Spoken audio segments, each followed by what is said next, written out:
Hi, everyone. There's a story in the Old Testament that I think can speak into the life of the church today as we all go through this COVID-19 experience. I'm thinking about the story of Esther. You might remember King Ahasuerus.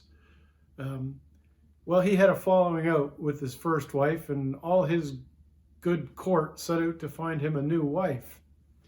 In all the land, they couldn't find the right young woman until Esther came along, and she was beyond beautiful. Something nobody ever told the king was that Esther was of the Jewish people, the people of God. Well, sure enough, Esther caught the king's eye and eventually became the queen. Her uncle Mordecai ended up coming along and joining the king's court. But a fellow who was already there, a man by the name of Haman, he and Mordecai, they didn't get along.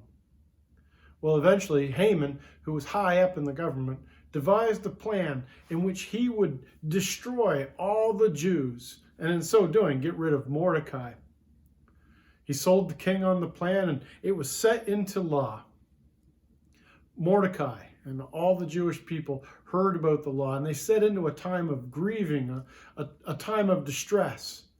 Not unlike, in a way, our own time right now, where we're grieving and in distress, albeit for quite different reasons. Mordecai came up with a plan, one he thought that could help. And he sent to Esther and said, "You have to capture the king's attention, his ear." Well, Esther came up with a few different reasons as to why she couldn't help, why she would put her own self in danger, why it would be breaking the law, why she couldn't approach the king or do such a thing. And then the story picks up. Mordecai saying to Esther, "If you keep silent at such a time as this, relief and deliverance will rise for the Jews from another quarter at another time. Someone else will take care of it down the road. But you and your family, they will perish." And here's what Mordecai further said to Esther, something that we all need to hear. Who knows? Who knows, young Esther? Perhaps you've been brought to royal dignity for a time just as this. Oh, that got me thinking about what we're going through.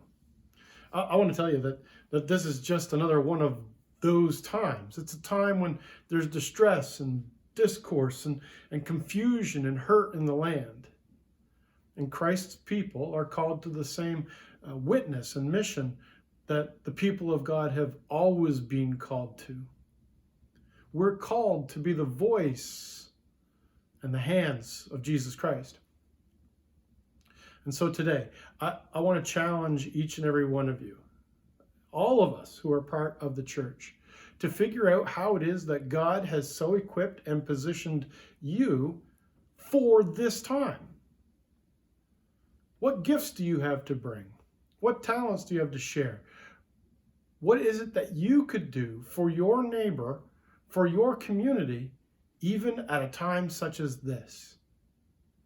That's essentially the call that Esther went through. I'll let you finish reading the book of Esther. It works out really good.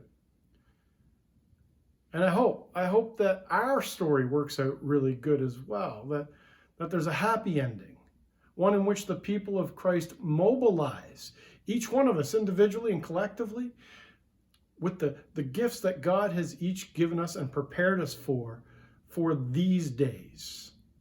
Every situation brings new opportunities for the mission of Christ, and this is no exception. So, my friends, I'll ask you, could it be that you were born for such a time as this? Gang, I'm going to let you go with that. And I want to wish you an amazing rest of your afternoon and wish God's blessings upon you. See you later.